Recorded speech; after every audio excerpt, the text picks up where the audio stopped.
Hey everyone, welcome back to my YouTube channel. Hope आप सभी बहुत अच्छे होंगे, बहुत अच्छा कर रहे होंगे अपनी ज़िंदगी में। सो गाइज, आज है सोमवार का दिन और सोमवार का दिन ऑब्वियसली बात है शिव जी को समर्पित होता है और शिव जी तीनों लोकों के देवता हैं, ठीक है। और तीनों काल उनमें समाये हुए हैं, जिनका एक रूप महाकाल भी है, इसलिए उन्हें महाकाल किया जाता है। और जो 3D डायमेंशन से दूसरी डायमेंशन जो है वो 4D डायमेंशन है, और 4D डायमेंशन को ही टाइम कहा गया है। तो तीनों टाइम्स जो है, पास्ट, प्रेजेंट और फ्यूचर, हमारे शिव जी के ही अंदर है। उनका प्रॉपर एक नाम भी है महाकाल, ठीक है, महाकालेश्वर, ठीक है। सो आप शिव जी की जीवन में एक बार तो पूजा करके देखिए। जिनको भय की स्थिति ज़्यादा बन के रहती है, जैसे कि कोई कोई ऐसा लोग होता है ना जिन्हें भय बहुत लगता है, इवन इंसानों से भी भय लगता है, वो तुम्हारा पता है वो इंसान कोई, देखिए यहाँ पे एक बात मैं आपको कंफर्म कह देती हूँ कि जो कलयुग है वो पर्टिकुलरली सभी की बॉडी के अंदर है, ठीक है। तो अब उसको, उससे हम हील कैसे हों, उसको प्रोटेक्ट कैसे करें, ठीक है, विचारों पे कंट्रोल कैसे करें। आप सबको है ना एंजाइटी, डिप्रेशन, स्ट्रेस जैसी समस्या होती है। क्यों होती है? बिकॉज अंदर से ही तो आ रहा है, कोई बाहर से तो नहीं आ रहा, अंदर का ही तो। अब कोई पर्टिकुलर हम साधु संत ले लेते हैं, कोई बहुत बड़े मॉन्क ले लेते हैं ना, वो बहुत ज़्यादा तपस्वी होते हैं, ध्यान लगाए होते हैं। क्या किया होता है उन्होंने? ऐसा उन्होंने अपनी एनर्जी को स्टोर किया होता है, ठीक है। स्टोर करके उन्होंने अपनी आत्मिक जागृति करते हैं वो, ठीक है। इसीलिए उन्हें शांति मिलती है, मोह माया से वो दूर हो जाते हैं, ठीक है।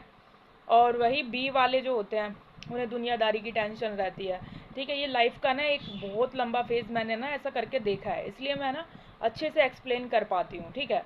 और जो कॉलरेट भी कर पा रहे होंगे, क्योंकि मैं भी इस दुनिया से अलग तो नहीं हूँ, इसी पंच तत्वों से बनी इस पृथ्वी पर विद्यमान हूँ, ठीक है। और यहीं हमारे प्रभु हैं साक्षात्कार, यहीं हमारे श्री राम जी ने जन्म लिया था, यहीं श्री कृष्णा ने जन्म लिया था, ठीक है। तो इसी पृथ्वी पर मैं भी हूँ, तो मैंने भी वो चीज़ें अपने जीवन में अनुभव की हैं बहुत अच्छे लेवल पे, ठीक है। और इसलिए मैं आपको इतने अच्छे से गाइड कर पाती हूँ, ठीक है। इसके साथ साथ मैं आपको क्या बता रही थी कि है ना, जो हमारे शिव जी हैं वो तीनों लोकों के देवता हैं, ठीक है। तीनों काल उन्हीं में ही समाये हुए हैं। तो अपने जीवन में आप शिव जी की पूजा कीजिए, ठीक है। डर जैसी, भय जैसी और डिप्रेशन, स्ट्रेस, एंजाइटी, बस एक ही चीज़ दूर कर सकता है, वो है हमारे परमात्मा, ठीक है। जिस भी आप देवी देवता को मानते हैं, जिस भी गुरु को मानते हैं, उनके सानिध्य से जुड़े, पूजा पाठ करें, डेली बेसिस पे नाम जाप करें। एक माला ले लीजिए रुद्राक्ष की, कंटिन्यूसली आप उसको नाम जाप करेंगे, देन उसके पॉजिटिव रिजल्ट आपको आपके जीवन में देखने को मिलेंगे, ठीक है। और किसी को बहुत अच्छे रिजल्ट्स जल्दी मिल जाते हैं, किसी को बहुत टाइम लग जाता है, कोई अपने ही उसमें कर्मा बलों की चीज़ में घूमता रहता है। तो आप ये देखिए आप गलती क्या कर रहे हैं, ठीक है। उसके साथ साथ है ना पुरुषार्थ भी करते रहिए, ठीक है। कुछ सेवा कर दीजिए, मंदिर में सेवा कर दीजिए, गौशाला में सेवा कर दीजिए, जो आपका सामर्थ्य होता है, ठीक है। पशु पक्षियों को फीड करवा दीजिए, क्योंकि सबसे बड़ा जो धर्म है ना, जब सबसे बड़ा पुण्य है वो किसी बेजुबान को ही फीड करवा देना, खिला देना। और गुप्त दान कीजिए, गुप्त रूप से ही फीड करवाइए, देखना उसके रिजल्ट बहुत अच्छे होंगे। उसके साथ साथ मैं आपको एक बात और बता देती हूँ। देखिए हमारे जो पूरे भारत में पितृदोष सबको लगा हुआ है, ऐसा कोई घर नहीं है जिसके घर में पितृदोष ना लगा हो, ठीक है।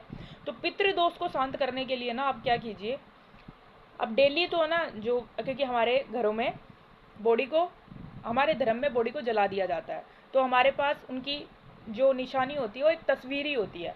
तो उस तस्वीर के सामने है ना आप डेली बेसिस पे धूप बत्ती कीजिए, पूजा कीजिए, उनका ध्यान कीजिए, उनसे बातें कीजिए।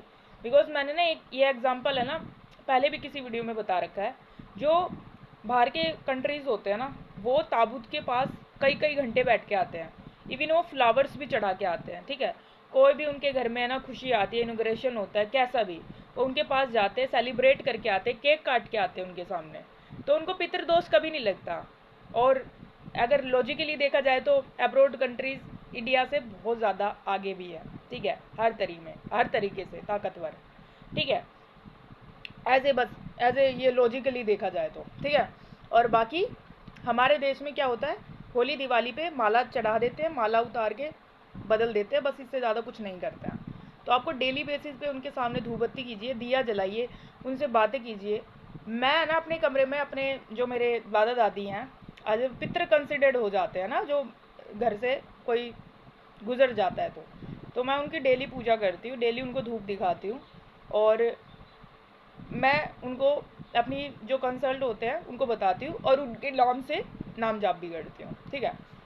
और इसके ज़्यादा अच्छे आपको प्रभाव देखने हैं तो जब हमारे वो श्राद्ध पक्ष चलता है ना, तब आप उनके नाम से नाम जाप करेंगे तो उसके प्रभाव 100% आपको मिलेंगे, ठीक है। और डेली बेसिस पे तो आप उनका ध्यान कीजिए, नाम जाप कीजिए उनके नाम से, और उनके सामने अपनी कंसल्ट को शेयर कीजिए। देखिए, आपके पूर्वजों की भी कृपा लेना आपको बहुत ज़रूरी है, ठीक है। आपको कोई विपदा आती है तो सबसे पहले किसके पास जाते हैं? क्योंकि हमारे घर में मम्मी पापा होते हैं, ठीक है, तो हम उन्हीं के पास जाएंगे ना, रेदर देन हम किसी पड़ोसी के पास जाएंगे, ठीक है। तो ऐसे ही पूर्वज भी हमारा काम करते हैं। पूर्वज हमारे घर के देव में कंसिडर हो जाते हैं, पितृ हो जाते हैं वो ना, तो उनका भी ध्यान कीजिए, तो पहले आपकी सुरक्षा प्रदान करेंगे। वैसे ही कुल की देवियाँ होती हैं हमारी, कुल के देवी देवताएं, ठीक है, उनका नाम लीजिए और उनके सामने अपने कंसल्ट को शेयर कीजिए, वो आप पे अपनी पूरी कृपया बना के रखेंगे, ठीक है। तो इस वीडियो में वो बस इतना ही। थैंक यू सो मच, आप इस वीडियो में बने हैं। जय श्री राम, जय नीम करोली बाबा, हर हर महादेव, जय माँ आदि शक्ति, धन्यवाद।